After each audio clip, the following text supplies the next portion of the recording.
pissegod, hvis du løber ind i hovedet på hende, men hvis du giver hende et område, så er hun ikke glad. Så mit job vil så være, nu isolerer vi vores venstre bakke med hende. Så vi kører en rundgang rundt her, og så du kører så ud på bakken, så venter du lidt. For at vi skal kunne isolere en træer, så bliver jeg nødt til at flytte dig hele vejen så langt over som muligt herover på toeren. Så kommer du ned her og ligger her mellem 2 og 3. Dit job nu er at finde ud af, om hun begynder at træde fremad. Begynder hun at træde fremad, så rykker du herind. Men dit job er én ting. Og nu snakker vi om, at jeg arbejder meget med isoleringsspil. Dit job er én ting, det er at få fjernet hende så langt væk fra Andersen som muligt.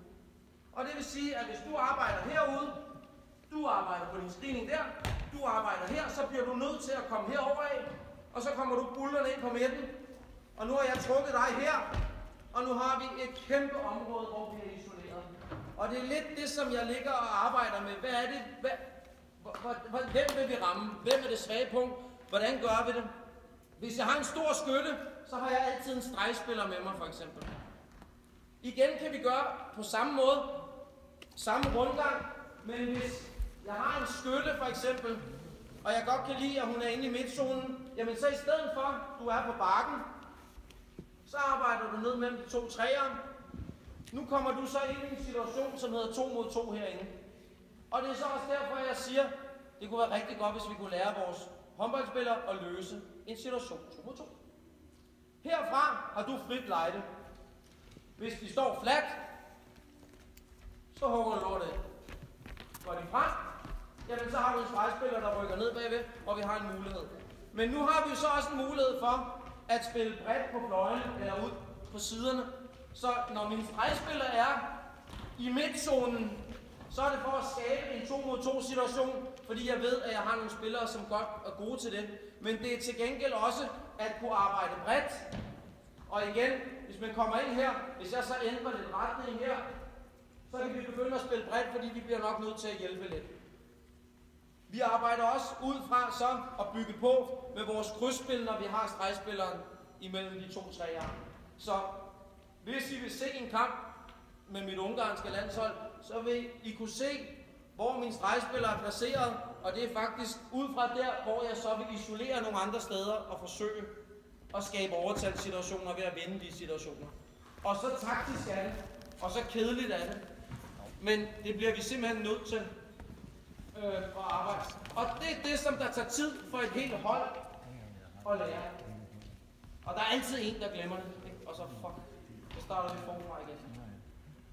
Så ud fra en rundgang, jamen så kan vi placere stregspilleren forskellige steder, og så arbejder vi videre derfra. Så prøv lige at køre et par rundgange. I må styre det, som I vil.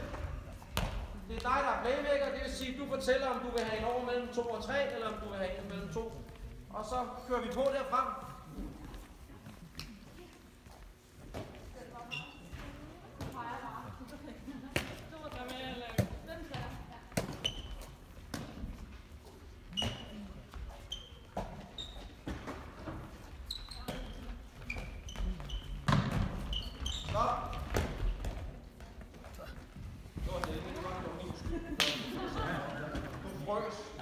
Jeg er klar over det.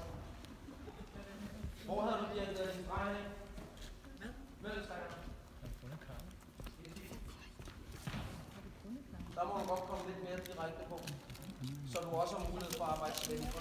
For når du nu vælger at komme på, som du gør her, og nu skal I huske på, nu er vi ikke i børnehåndbold mere. Nu er vi i de taktiske ting, i de små situationer. Når du vælger at komme på sådan her, den her vej, hvor farligt er du så den vej der? Nej, det er det ikke også. Lige præcis. Så det vil sige, når vi går ind og arbejder i spillet 2 mod 2, bliver du nødt til at kunne være i stand til at gå til venstre og højre, eller springe lige op. Så når vi arbejder på den måde, med stregen der, jamen så er det selvfølgelig mere direkte på. Når vi gerne vil isolere hende, så vil jeg jo faktisk også gerne have, at vi får en stor stregspiller til at arbejde sideværs, eller en stor forsvarsspiller, til at arbejde sideværs, og så kan vi ramme hende i de øjeblikkelige sidebevægelser. Fordi samtidig har de også dårlige knæ, som rigtig store forsvarsspillere. Så hvis vi kan få flyttet dem sidelæns, og så ramme den der, så har vi den. Så der gælder det om for dig, når vi vil isolere hende, faktisk at trække hende så bredt som muligt her, for så at åbne et kæmpe område. Så prøv igen, ikke for mange afleveringer.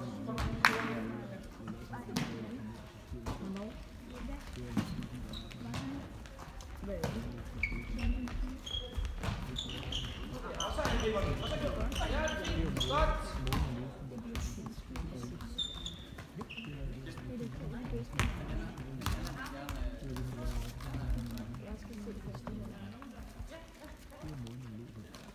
Ikke tage så tungt lige. Jeg kan godt forstå det, hvad det siger.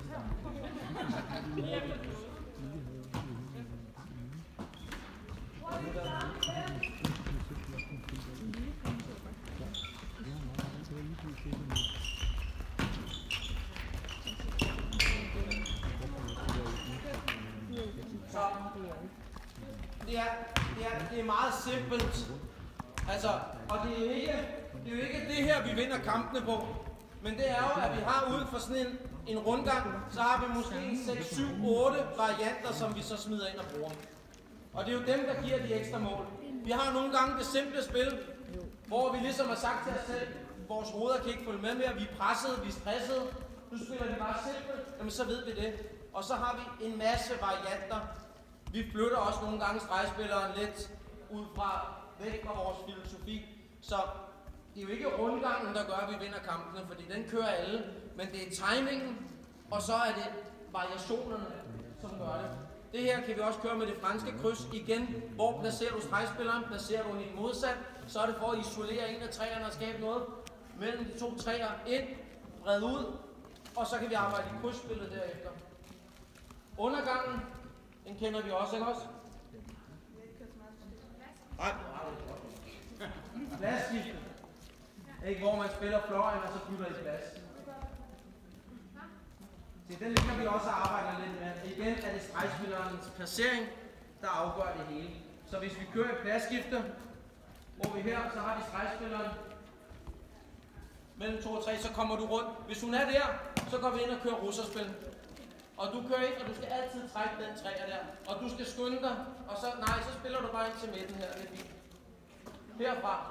Du trækker med, så bliver du mange gange nødt til at arbejde med, og så forsøger vi med noget retur, eller man kan spille på, eller igen kan vi køre bredt. Igen kan vi køre stregspilleren ind mellem de to træer. Det gør vi også. Når vi har stregspilleren mellem de to træer, hvad er det, vi gerne vil? 2 mod 2, og skabe en situation herinde. Så vi havner faktisk op på samme måde som det andet. Men man kan så sige, hvis der kommer et pladsskifte, hvis du spiller den til fløjen, så kommer du ind i midten. Nu ved vi, at vi har sat stregspilleren der. Kommer jeg så ud her, så bliver du så playmaker nu. Så er mit job jo at trække den 2 og så langt væk som muligt. Det vil sige, at jeg vil så trække dig helt herud, jeg vil trække helt herned. 2 mod 2 på et kæmpe område. Så igen, hvis vi kører et pladsskifte, så skal de satme gå bredt for at skabe pladsen herinde til 2 mod 2. Vi kan også flytte stregspillerne på modsat side her. Hvis vi har en playmaker, der er skide god 1 mod 1, jamen at få hende rundt her. 1 mod 1. Ind her. Træk dig. Spil.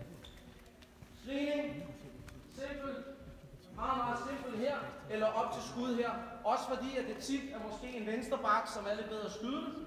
Så det vil sige, at vi vil jo meget gerne have hende ind og skyde på en screening. Og hvis på landsholdsniveau, på det øverste niveau, hvis vi kan få lov til at stige op herfra, så er det fremragende. Så det er skønt for, det er med en rigelig fint. Så hvis vi kan få en ind med en screenende spiller der, jamen så har vi jo igen en situation, hvor træerne vil altid bakke op. Så igen, lige meget hvad vi kører, så er det hele tiden ud fra en stregplacering, og så arbejder vi med en masse varianter derfra.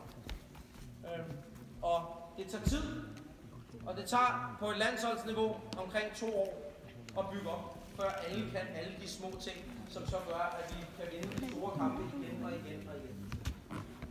For der er altid problemer, specielt med landshold. Så bliver I gravide. Så skal vi starte forfra.